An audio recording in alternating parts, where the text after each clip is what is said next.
अभी हम पार्ट 2 का बारे में नॉट ओनली बट ऑल्सो के बारे में अध्ययन है वो करेंगे। नॉट ओनली बट ऑल्सो के बारे में अध्ययन है वो करेंगे। तो नॉट ओनली बट ऑल्सो का एक कोऑर्डिनेटिंग कंजंक्शन है, ये भी एक समपदस्थता सूचक समुच्चय बोधक अवयव है। इसका अर्थ होता है न सिर्फ लेकिन भी। नॉट ओनली का अर्थ होता है न सिर्फ बट ऑल्सो का अर्थ होता है लेकिन भी। अब इसका प्रयोग और नियम क्या है कि जब दोनों वाक्यों में कर्ता समान हो, जब दो वाक्य दिए होते हैं, कंजंक्शन का अर्थ होता है कंजंक्शन यानी कनेक्टिव भी होता है। इसका अर्थ होता है संयोजन करना, मिलाना, जोड़ना। ये इसका अर्थ होता है कंजंक्शन का अर्थ होता है जोड़ना, मिलाना। ठीक है, इसको कनेक्टिव भी कहते हैं, कनेक्टर्स भी कहते हैं। अब इसका ये दो टाइप के होते हैं, two types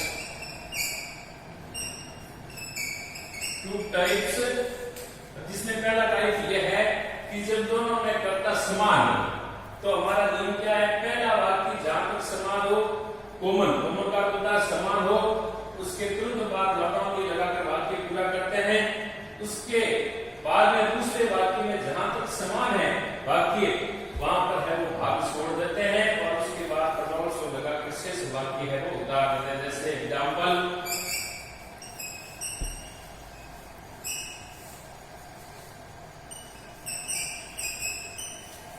she will cook food,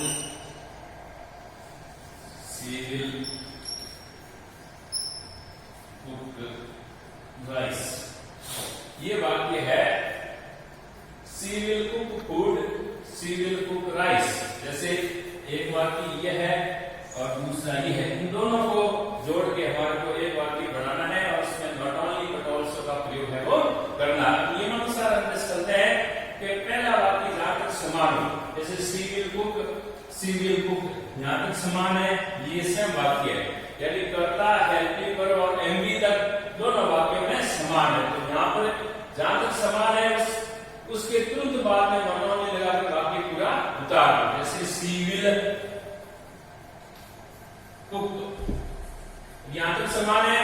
अब आप यहाँ पर प्रयोग करोगे, यहाँ पर तो अलग है ऑब्जेक्ट, फूड और राइस दोनों अलग है, तो कुक के बाद में नियमानुसार तुरंत बाद नॉट ओनली लगाते हैं। Not only she will cook, not only. अब पूरा वाक्य उतार दिया, पीछे रह गया फूड। अब क्या है, दूसरे वाक्य में जहां तक समान हो वो भाग छोड़ दो। यहां तक समान है, इस भाग को हमारे को छोड़ना, ठीक है। और उसके बाद में बट ऑल्सो लगाकर, इसके बाद में बट ऑल्सो लगा करके दूसरा वाक्य भी जो शेष भाग है वो उतार देते हैं। तो ये हमारा हो गया इसमें जब कर्ता दोनों में समान है। जैसे इसमें भी सी है, इसमें भी सी है, हेल्पिंग वर्ब समान है, भी समान है, खाली ऑब्जेक्ट अलग अलग है, फूड है, यहाँ पर इसमें राइस है। तो जहां तक उन्हें एक बार देख लीजिए और समझ लीजिए कि पहला वाक्य और ये दूसरा वाक्य दोनों में कर्ता समान है, इसमें भी सी है और इसमें भी सी है। तो जहां तक समान वाक्य है, कॉमन है, उसको उतार देंगे। जैसे सी विल कुक यहां तक समान है, तो इसमें भी सी विल कुक तक समान है। तो उसके बाद में हमारे को पहले वाक्य में जहां तक समान है उसके बाद में नॉट ओनली लगा करके पहले वाक्य का जो शेष भाग है उतार देंगे।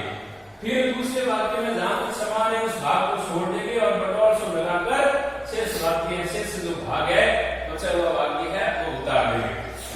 तो इस प्रकार she will cook not only food but also rice, यानी वह भोजन भी नहीं बल्कि राइस भी है वो पकाएंगी। इस प्रकार इसका हिंदी अर्थ है वो हो गया। एक और वाक्य देख लेते हैं दूसरा, जैसे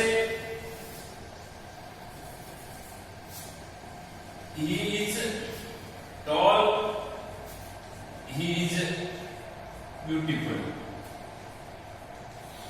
ये जैसे कर्ता समान है, इसमें भी है, इसमें भी ही है, हेल्पिंग वर्ब इसमें भी है, इसमें भी है, यहां तक समान है, इसमें कर्ता समान है, हेल्पिंग वर्ब समान है, केवल विशेषण अलग है, टॉल है इसमें और ब्यूटीफुल है।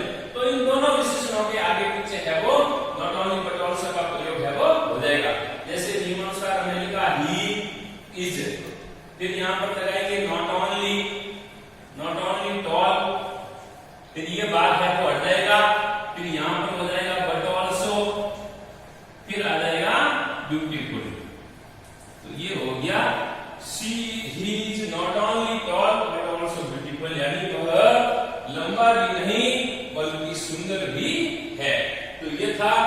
टू टाइप्स के होते हैं ये। पहला टाइप जब दोनों में कर्ता समान हो। अब हम करते हैं जब दोनों वाक्यों में कर्ता असमान हो। दोनों वाक्यों में कर्ता असमान हो तो हम क्या करते हैं,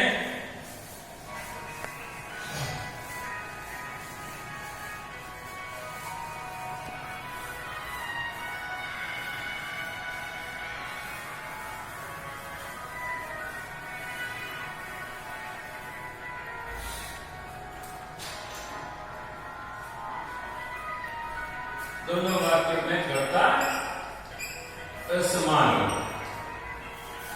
पहला नियम है नॉट ओनली से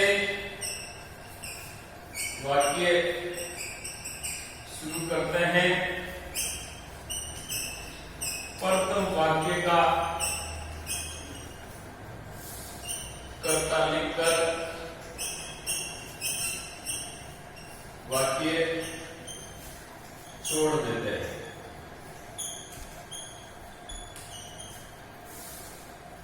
उसके बाद में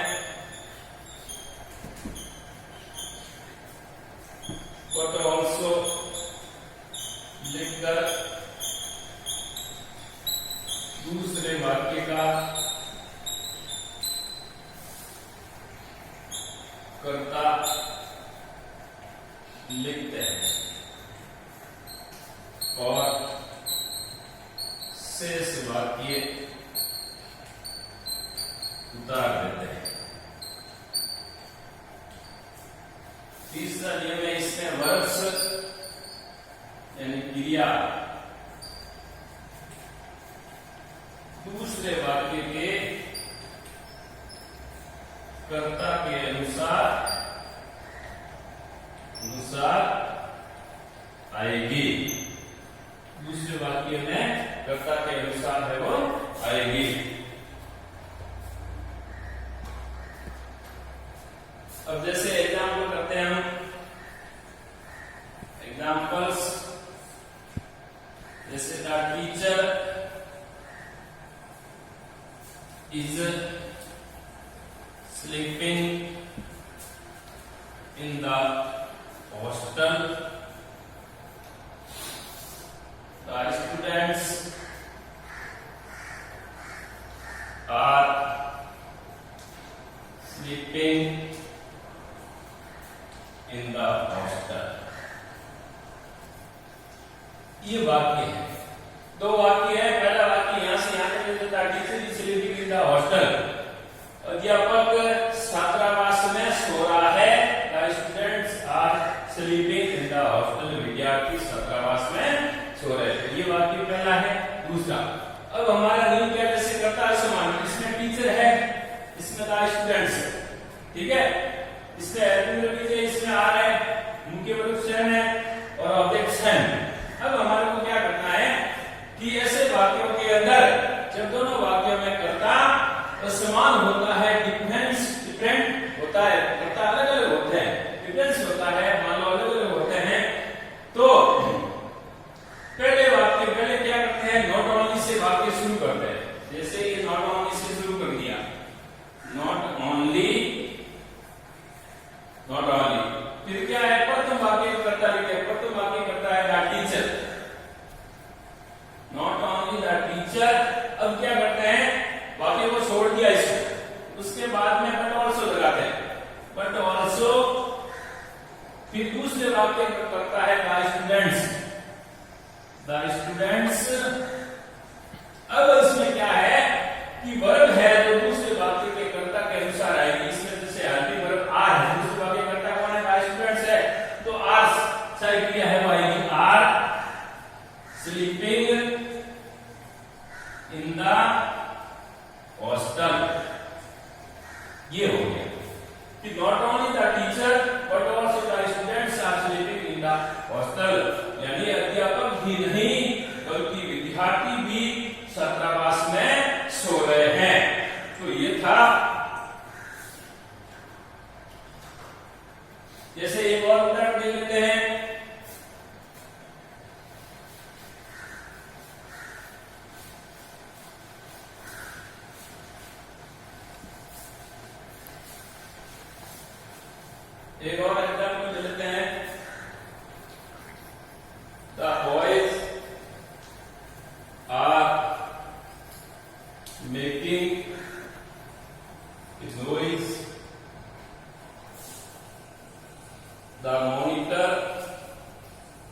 is making a noise। ये वाक्य है, दो वाक्य है, दोनों को जोड़ना है not only but also say और एक वाक्य बनाना। जैसे अब सबसे पहले ऐसे वाक्य में कर्ता असमान है, यहाँ पर भी, यहाँ बॉयज है मॉनिटर, तो सर्वप्रथम क्या करेंगे, नॉट ओनली से वाक्य शुरू करेंगे। नॉट ओनली प्रथम वाक्य का कर्ता द बॉयज, फिर बाद में बट ऑल्सो, फिर बाद में दूसरे वाक्य करता है द मॉनिटर, फिर हेल्पिंग वर्ब या वर्ब है जो दूसरे वाक्य के कर्ता के अनुसार आएगी। दूसरे वाक्य कर्ता मॉनिटर है, यहां पर आएगा इज मेकिंग ए नॉइज। ये हो गया नॉट ओनली पहले वाक्य का कर्ता, फिर बट ऑल्सो, फिर दूसरे वाक्य कर्ता और शेष पूरा वाक्य है वो उतारना है। वर्ब हमेशा दूसरे वाक्य के कर्ता के अनुसार है वो आएगी। तो ये हो गया not only the boy but also the monitor is making a noise, यानी लड़के ही नहीं बल्कि मॉनिटर भी है वो आवाज है वो कर रहा है। तो विद्यार्थियों, ये था कंजंक्शन पार्ट 2 के अंदर नॉट ओनली बट ऑल्सो का प्रयोग। आने वाले समय में हम कंजंक्शन पार्ट 3 के अंदर अल्दो, हाइदर और इंदर और का प्रयोग है वो करेंगे, आपको समझाएंगे। मेरे इस यूट्यूब चैनल को ज्यादा से ज्यादा लाइक करना, शेयर करना, सब्सक्राइब करना और आप सभी का पुनः आभार, धन्यवाद, वेलकम, जय हिंद, जय भारत।